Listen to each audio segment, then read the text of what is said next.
पुढच्या बातमीकडे पूजा खेडकरला सुप्रीम कोर्टाचा मोठा दिलासा मिळालाय। पूजा खेडकरला अटकपूर्व जामीन मंजूर झालाय। सर्वोच्च न्यायालयाकडून अटकपूर्व जामीन मिळालेला आहे। आताची सगळ्यात महत्त्वाची आणि मोठी बातमी आपण बघतोय। पूजा खेडकरला अटकपूर्व जामीन मंजूर झालेला आहे। आतापर्यंत अनेक कागदपत्रांची मागणी ही केली जात होती। वेगवेगळ्या पद्धतीने कागदपत्र डॉक्युमेंट्स मागण्यात आलेली होती आणि पूजा खेडकरवरती वेगवेगळ्या स्वरूपाचे गुन्हे देखील दाखल झालेले होते आणि अटक होऊ नये यासाठी जो अर्ज दाखल केलेला होता त्या अटकपूर्व जामिनावरती महत्त्वाचा निर्णय समोर आलेला आहे आणि सर्वोच्च न्यायालयाकडून अटकपूर्व जामीन मिळालेला आहे। आताची महत्त्वाची बातमी, अखेर पूजा खेडकरला हा दिलासा मिळाला आहे।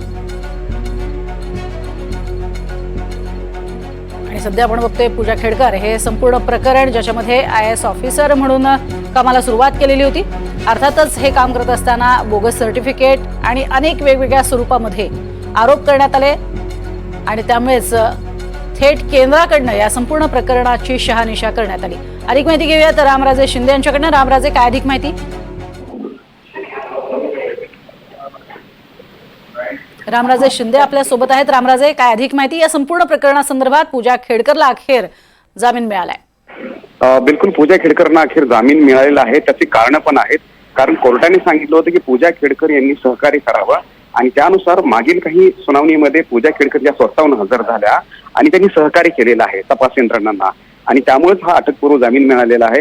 खरं तर पटियाला हाऊस कोर्ट त्याचबरोबर हायकोर्ट या दोघांनीही अटकपूर्व जामीन हा फेटाळला होता, परंतु आता अटकपूर्व जामीन मिळालेला आहे। त्यामुळे पूजा खेडकर यांना मोठा दिलासा मिळालेला आहे आणि इथून पुढे जे चौकशी होईल, जी इन्क्वायरी होतील त्याच्यामध्ये मात्र सहकार्य करणार असं आश्वासन पूजा खेडकर यांनी दिलेलं आहे आणि त्यामुळे हा अटकपूर्व जामीन मिळाले त्यांना।